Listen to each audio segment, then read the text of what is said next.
सभी मित्रों को मेरा राम राम सीताराम। तो जैसा कि आपको पता है कि हमारी कोशिश है कि हर घर रामायण पढ़ा जाए, हर घर का हर व्यक्ति पढ़े, चाहे छोटा बच्चा है, ठीक है, मतलब पढ़ने लायक हो। जो अभी बहुत छोटे तो हम पढ़ा ही नहीं सकते, जो भी प्ले स्कूल में है, तो हर बच्चा पढ़े, सुन सकता है। अगर आप पढ़ोगे तो उसका सुनने का जो असर है उस पर जाएगा जरूर।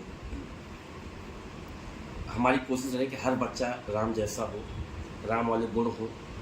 और अगर हम लोग ऐसा माहौल अगर लेके चलते हैं, श्री रामचरितमानस का पाठ हमारे घर में होता है, तो हम उम्मीद करते हैं कि 100% कुछ ना कुछ तो गुण आएंगे भगवान राम के। तो आपको पता है कि हमारी जो कोशिश चल रही है, हर घर डेली श्री रामचरितमानस पढ़ा जाए, उसी में लगा हुआ हूँ। और मुझे पूरा विश्वास है कि इसमें सफल रहूँगा। मेरा हर भाई, मेरी हर बहन, हर कोई पढ़ेगा जो श्री रामचरितमानस डेली पढ़ेगा। तो आइए उसी के साथ शुरुआत करते हैं। आपको पता है कि मैं डेली श्री रामचरितमानस की 5 श्लोक 5 चौपाई डेली पढ़ता हूँ। तो आइए शुरुआत करते हैं। जय सीताराम। दोहा। भाग छोट अभिलाष बड़, करो एक विश्वास, पहिं सुख सुनि सुजन सब, खल करिहें उपहास। गोस्वामी तुलसीदास जी कहते हैं, मेरा भाग्य छोटा है और इच्छा बहुत बड़ी है, परंतु मुझे एक विश्वास है कि इसे सुनकर सज्जन सभी सुख पावेंगे और दुष्ट हंसी उड़ावेंगे। खल परिहास होई हित मोरा, काक कहीं कल कंठ कठोरा, हसही बकदादुर चात ओ कहीं, हसही मलिन खल बिमल बत कहीं। किंतु दुष्टों के हंसने से मेरा हित ही होगा।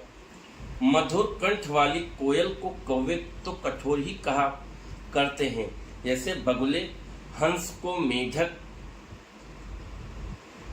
पपही को हंसते हैं, वैसे ही मलिन मन वाले दुष्ट निर्मल पारी को हंसते हैं।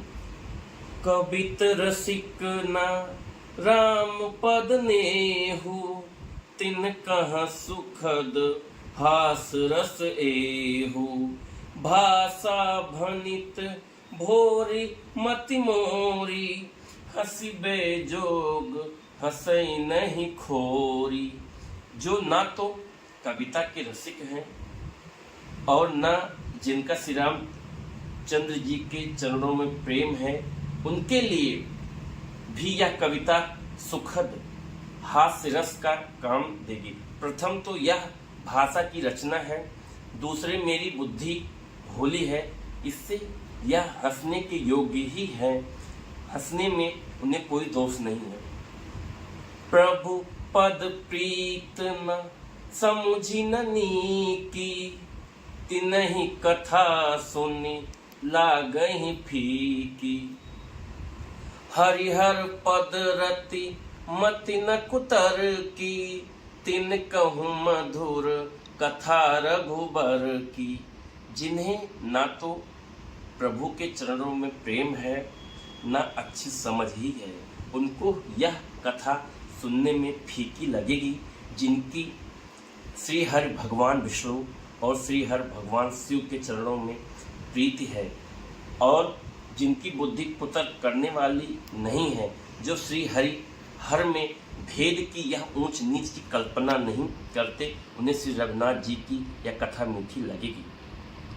राम भगति भूषित जिये जानी, सुनहि सुजन सराहि सुबानी। कभी न हो नहीं बचन प्रवीणु, सकल कला सब विद्याहीनु।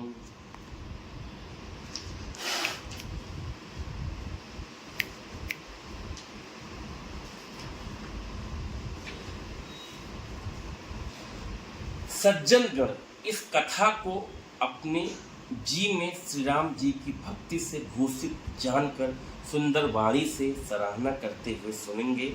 मैं न तो कवि हूँ, न वाक्य रचना में ही कुशल हूँ, मैं तो बस कलाओं तथा सब विद्याओं से रहित हूँ। जय सीताराम। मित्रों, पढ़ते पढ़ते आपको मैं बता रहा हूँ, मैं 5 ही श्लोक पढ़ता हूँ, लेकिन फिर आज 6 श्लोक हो गया मेरे से पूरा।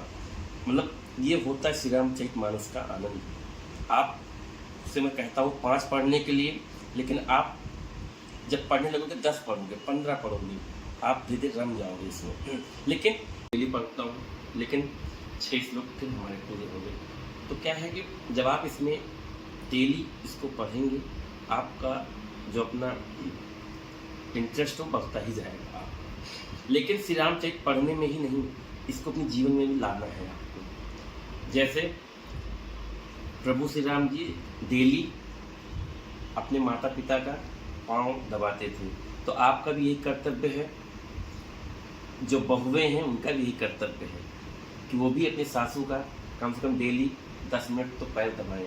वो लेकिन बेमन से नहीं, मन से।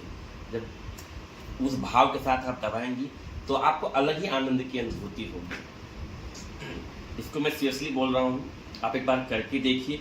जो नहीं कर रही हैं वो भी करके एक बार देखिए। जय सीताराम।